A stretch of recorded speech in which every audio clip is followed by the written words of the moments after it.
today I'm going to talk about a particular type of questions in reasoning skills. One of the hard type of question is called you identify the reasoning errors.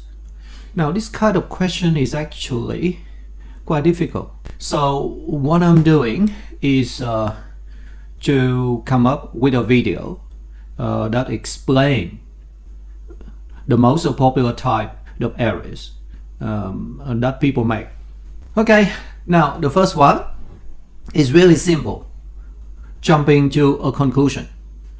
Basically, when you want to make an argument and you arrive at a conclusion, you need to have enough evidence.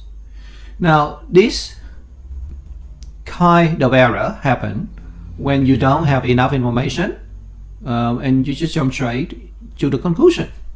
Now, example number one, a person see a black cat across their path and conclude that it will bring them bad luck. Well, there's no evidence supporting that at all. A second example, a bomb exploded in Canberra a week after the Australian government announced trade sanctions against Russia. Oh, the Russian must be responsible for it. Now, this is a very simple kind of error, and it should be very easy for you to pick it up. The next kind of error, which is quite popular too, is called hasty generalization. When you generalize, you look at some of the things you see and you want to make a conclusion that cover more than the cases that you have seen. Now, so in this case, you draw a conclusion based on bias, your evidence, or when you don't have enough your evidence. Now, example number one, I met 3 people from France and they were all rude. So all French people must be rude. No, that's not true. The second example is I have tried 2 different brands of running shoes and they both gave me blisters. So all running shoes are uncomfortable. Now again, you don't have enough evidence.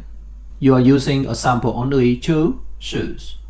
So you can't get to the conclusion like that. Next source of error that I want you to pay close attention to is called appeal to authority. This is when you rely on your opinion of an expert, somebody who are important and have power, rather than look at the evidence and reasoning by yourself. So example number one, Dr. Smith, the world-renowned expert in infectious disease, has stated that COVID-19 vaccine is safe and effective. So we should trust his opinion and get vaccinated. All right, can you see? Is it a case of error or is it a case of strategy? Now, you know that when you write your persuasive text, you are recommended to use the expert opinion a lot. That's actually a technique. So in one point of view, this is a tactic, this is a strategy of the writer. On the point of view of the reader, this could be a source of error. You see, so be careful. So sometimes it may appear to be a source of error, but it may also be the strategy and the tactic of the writer. Now, example number 2, the CEO of a company has endorsed this new marketing strategy. So we should follow her lead and implement it in our department. All right, so you look at the action of some, like famous people, and you think that because of the person is famous and powerful, so you appeal to authority that way. An analogy is when you try to compare one thing to another thing. Now, assuming that the two situations are similar, but they are really not. You try to compare an apple with a pear, and that's not the right way to do it. Example number one, compare buying a new car to adopting a new pet, and suggest that both cases require similar level of commitment and responsibility. Now, that is not comparing apple to apple, right? You can't really compare the two different things. Example number two is equating the economy of a country to a household's budget. So you sort of say, oh yeah, the economy and the household is just the same. The way you manage the money inside your house is the same as the way that you should manage your money for the whole country. Now, you can't compare that way because the two things are so different. Now, the next source of error is called confirmation bias. Now, a bias is a tendency that people have to support what they like, what they believe in, just because they like it. Okay? So in this case, you interpret the evidence in a way that actually confirm what you believe in or your hypothesis, not based on fact. Example number one. So a person consistently seeks out new sources and information that align or support their beliefs and ignore or dismissing any information that they don't like. Case number two, you have a scientist who only focuses on research and studies that support their hypothesis. What they think is happening, while they ignore or they discount any evidence that may go against their hypothesis. Okay, now this is an interesting one. Not sure how to say it. Ad hominem, probably Latin. This is the source of error where you don't look at the argument. You actually attack the person who is making the argument. So you don't actually deal with the argument. Okay, now example. One, you cannot trust anything he say. He is just a lazy slob who doesn't know what he's talking about.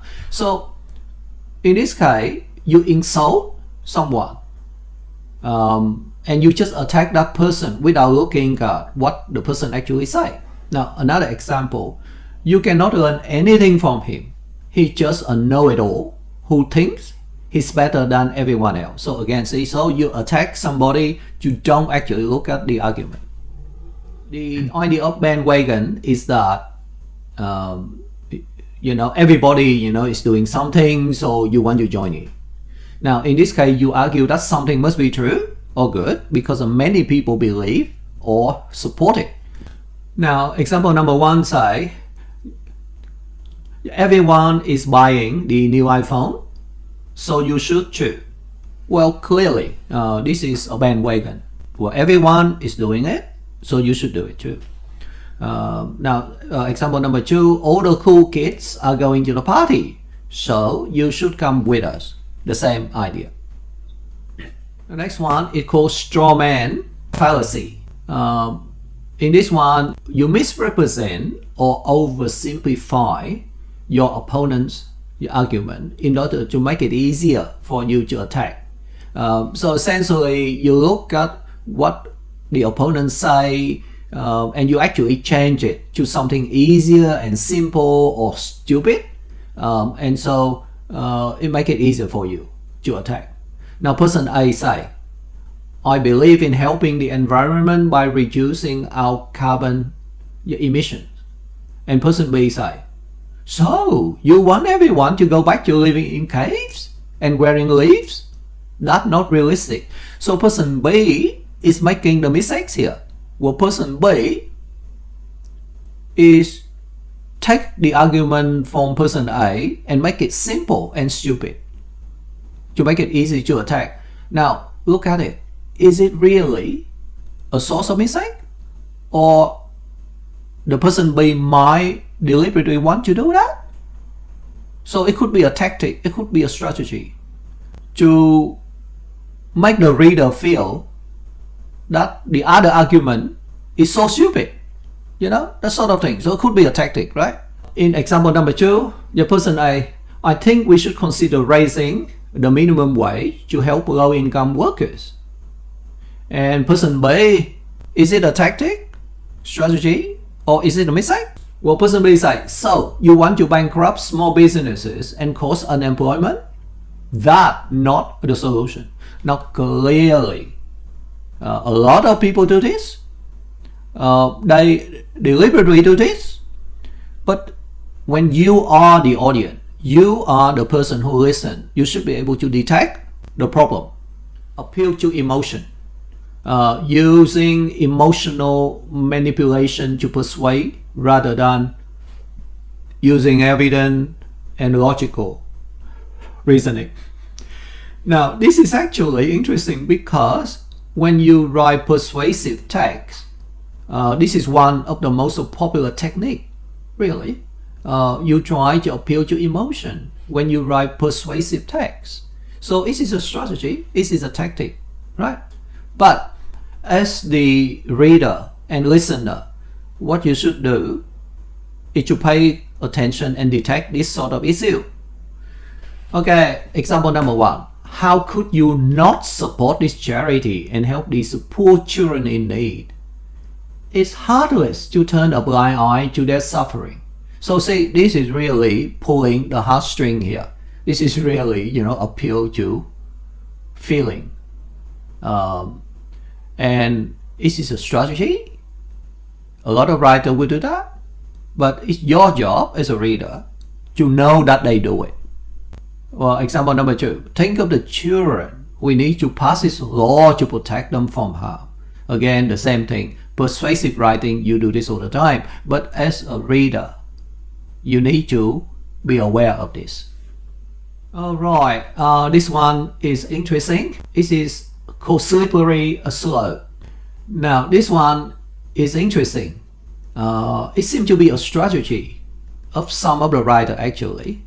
Okay, so you argue that a particular action will definitely, lead to a series of increasingly negative or bad consequences. So you try to persuade people not to do something, or you try to persuade people to believe something is wrong. It will only bring problems. Example number 1. If we allow gay marriage, then people will want to marry their pets next. Well, it sounds funny. And it's certainly silly, right? I mean, well, nobody is going to marry their pets. They own their pets, but they don't marry their pets. Okay? So, is it really an error? A lot of people actually use this as a strategy when they talk, when they write. Now, be careful. It depends on how strong you say it. So if you say, if we allow gay marriage, then people will want to marry their pets next. That's very strong. And a lot of people will look at it and sort of say, oh, come on, that's not true. But some people will try to put a bit of humor in and soften the thing a little bit. And that becomes their strategy to push the idea. So they will say, if we allow gay marriage, then people will probably want to marry their pets next. And then they laugh. So that sort of create a bit of a joke and sort of, try to sway people. So it could be a tactic. Alright, the other example is if we give people free healthcare, then everyone will stop working and the economy will collapse. Again, it suggests that if you do something, nothing good will ever come. And then the situation will slide down the slope. And you will get increasingly negative consequences. A dilemma is a situation where you have a few choices, maybe only two. And it doesn't matter what you pick, it is always bad. A dilemma is a situation where you don't actually have only two choices. You actually have more. But the speaker or the writer pretend that there are only two. Okay. A classic example is you are either with us or against us. So you have to make the choice, a binary choice between, being with one group or you become the enemy of the group. Another example is either we stop all immigration or our country will be completely overrun. Now again, it tries to push the idea that you have only two choices. Immigration is bad. And if you let it, continue, the country will be overrun by the people you don't like. But the truth is, again, there may be more choices. This is a strategy of the writer or speaker to reduce the choices down to only two and create a dilemma and cause the listener to pick one of the two. It's sort of a bit difficult to remember every one of them, but if you keep on practicing over the time, you will be able to remember. Now, alright, I'm going to show you how you can practice. Now guys, if you want to practice more on this sort of thing, you go to my website, go into more, and you will see a verbal reasoning right there. Click on that. Now get rid of the random style and detect a common reasoning error. Then that's it. You have the junior year level, that is for student up to year 4. And then you have the senior level for student, around year 5 and 6. Now, if you change the level, click, you pick it and you refresh. Okay, so now you see more choices. But again, all you want to do is the one detect a common reasoning error. Now get a question. Let's have a look at one of the questions. Okay, I've got a question here. Working alone is better in tech development because the teamwork is always slow and unproductive. When you work by yourself, you can make decisions faster and don't have to wait for others to agree to catch up. Therefore, all tech developers should avoid teamwork if they want to create successful projects. So, which part of the paragraph contains a reasoning mistake? Okay, now be careful. You need to read the question at least twice. Working alone is better in tech development because the teamwork always slow and unproductive. When you work by yourself, you can make decisions faster. You don't have to wait for the others. Therefore, all tech developers should avoid teamwork if they want to create successful project. Now, let's look at the choices. Working alone is better in tech development. Now, could A be where the mistake is? A seems to be the conclusion. Now, you don't get the reasoning mistake in the conclusion. The conclusion is created as part of the reasoning process. It's the outcome. So no, it's not in there. You must look for the reasoning process, not the conclusion or the premise, the bit that you start with. B, teamwork is always slow and unproductive. There. That could be where the error is. That could be a bad evidence. C, when you work by yourself, you can make decisions faster. So that is another one. Well, that's quite true, isn't it? Because you don't have to talk to anyone else, so you make the decision faster. Yeah. D, and don't have to wait for others to agree or catch up. So what do you think? I think the error is likely in B. Teamwork is always slow and unproductive. Let's check it to see whether it is B. Yeah, it is right. Now look at the explanation. The reasoning mistake is B. Saying teamwork is always slow and unproductive is an overgeneralization. Yeah, so this question is a little bit different from the hasty generalization. It's similar. This is over generalization. You go to the extreme.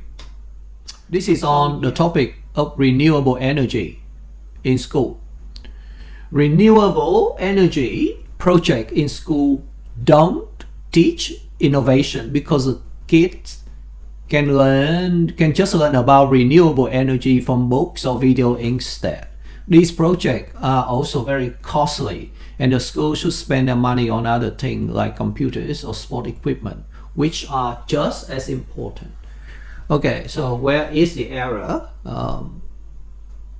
in the paragraph? Now let's look at the argument again. The arguments were generally saying against renewable energy projects, and it claimed that the doing these projects in school don't teach innovation, because the kid can just learn about all this from books or video instead. And then it's also give the evidence that these projects are very costly and suggest that the school should spend the money somewhere else. Okay, so what kind of reasoning error is it? Okay, look at A, B, C, D. A say renewable energy can be expensive.